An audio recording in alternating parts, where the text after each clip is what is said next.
With DotDotSmile clothes, you do not need to worry about having light colors or about fading bright colors. I'm going to show you how to take care of them. So if you have some light colored clothes and maybe you get a stain on it, you can rub some dish soap on it. That's a good way to get stains out. Or I just spray on stain remover and then throw it in the regular wash.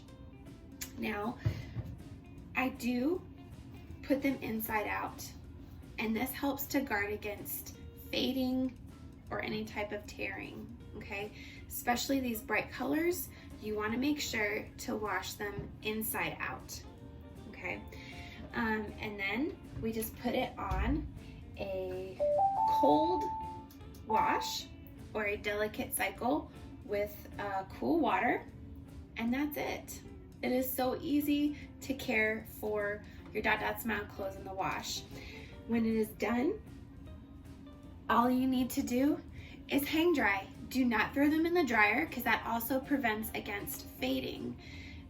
I've never had an issue with shrinking because there have been occasional times that they've accidentally found their way into the dryer. They've never shrunk, but if you want continued and lasting use, you definitely want to just hang dry. Simple as that.